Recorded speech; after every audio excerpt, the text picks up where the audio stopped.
Perhatian, para penumpang pesawat Niji Airlines dengan nomor penerbangan ALS 2434 tujuan dimensi virtual, dipersilahkan naik ke pesawat udara melalui pintu A1.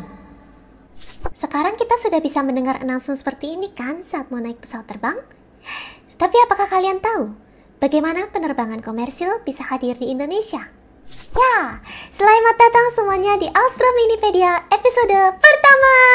Wey! Alstra Minipedia merupakan seri video singkat buat kita ngobrol-ngobrol nih tentang sejarah barang-barang di luar stream Alstrapedianya Laila. Nah, hari ini kita akan membahas penerbangan pertama ke Indonesia yang menjadi awal dari sejarah hadirnya penerbangan komersil di Indonesia. Pada masa kolonial, rakyat Indonesia yang pada masa itu disebut dengan Hindia Belanda dan bangsa Belanda biasanya melakukan perjalanan jauh dengan kapal laut. Sedangkan banyak kota besar yang dijadikan tujuan letaknya berada di tengah-tengah pulau. Jadi membutuhkan waktu untuk melakukan perjalanan darat lagi. Apalagi tidak semua kota di pesisir memiliki pelabuhan. Oleh sebab itu, perjalanan antar pulau, apalagi antar negara, membutuhkan waktu tempuh yang sangat lama. Sejarah penerbangan pertama di Indonesia dimulai ketika sebuah maskapai tertua di dunia yang bernama KLM Royal Dutch Airlines yang berdiri sejak tahun 1919 melihat Hindia Belanda yang saat itu memang merupakan jajahan Belanda dan memutuskan untuk mencoba destinasi penerbangan antar benua mereka yang pertama. Merupakan rencana penerbangan yang sangat ambisius dikarenakan hanya beberapa minggu sebelum penerbangan uji coba ini dilakukan, sirkumnavigasi udara pertama di dunia baru saja diselesaikan menggunakan pesawat militer. Sirkumnavigasi adalah navigasi lengkap di seluruh benua, pulau maupun astronomi. Dalam hal ini sirkumnavigasi yang dilakukan via udara ya teman-teman, bukan menggunakan kapal laut. Nah, sedangkan pesawat uji coba penerbangan ini akan menempuh 3/4 dari total jarak mengelilingi bumi. Bisa kalian bayangkan betapa jauh jarak tempuh yang akan dilakukan dari Belanda hingga sampai ke Hindia Belanda. 1 Oktober 1924 merupakan tanggal bersejarah di mana pesawat dengan tipe Fokker F7 dengan registrasi H-NACC lepas landas dari Bandara Schiphol, Amsterdam. Pesawat kecil bermesin tunggal dengan kapasitas 8 penumpang ini berangkat dengan 3 awak di dalamnya dan beberapa karung surat. Mereka akan melakukan sebuah perjalanan panjang yang bersejarah. Para krunya adalah pilot Thussing van der Hoop, Lieutenant Pilot Van Weerden Poelman, dan mekanik Van de Broek. Dalam pesawat ini, bangku-bangku penumpang tuh udah pada dicopotin buat mengakomodasi tank bahan bakar tambahan yang membuat pesawat Fokker ini bisa terbang selama 10 jam. Pemberhentian pertama mereka adalah kota Leipzig, Jerman. Apakah semudah itu? Tentu saja tidak, Ferguson. Karena hanya 2 hari setelah lepas landas, terjadi kegagalan mesin yang disebabkan oleh kebocoran tangki cairan pendingin. Dan mereka terpaksa melakukan pendaratan darurat di Bulgaria. Karena mesinnya overheat, kan tangki cairan pendinginnya bocor. Nah ya, setelah diperiksa, ternyata mesinnya tuh udah rusak parah dan nggak bisa diperbaiki. Sehingga mereka terpaksa menunda penerbangan. Saat itu penggalangan dana terpaksa dilakukan oleh majalah Belanda yang bernama Het Leven karena tidak ada dana yang cukup untuk membeli mesin baru. Penggalangan dana ini, anggap aja donation goal gitu ya, bertujuan supaya mesin baru bisa dibeli dan dikirim ke Bulgaria. Perjalanan akhirnya dilanjutkan kembali pada tanggal 2 November 1924.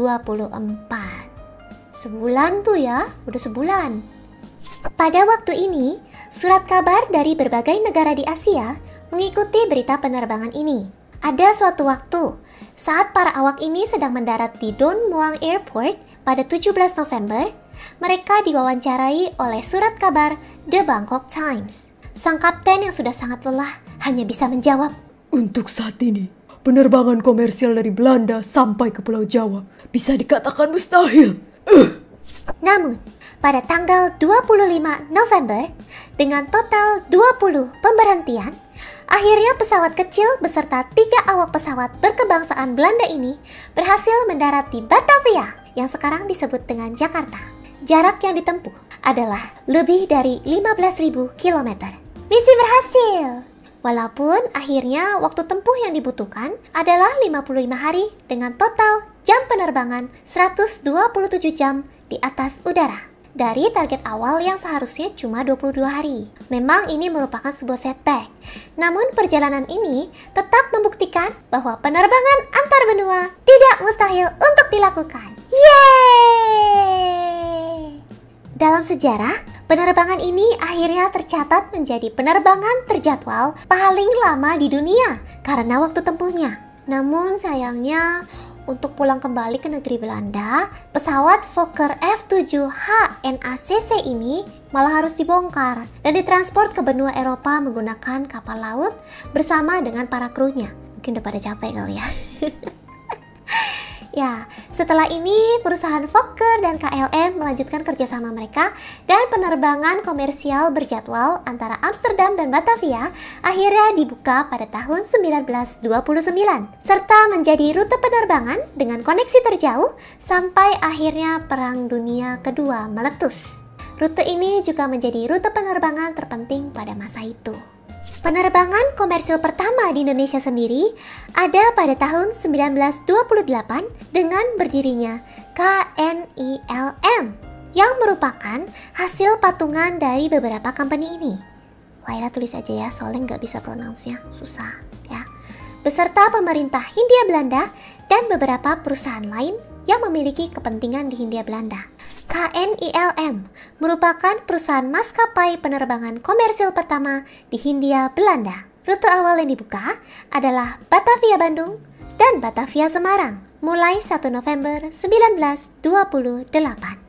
Jadi begitulah teman-teman tentang sejarah penerbangan interkontinental pertama atau penerbangan antar benua pertama yang tiba di Indonesia yang menjadi awal mula adanya penerbangan komersil di Indonesia. Yeay.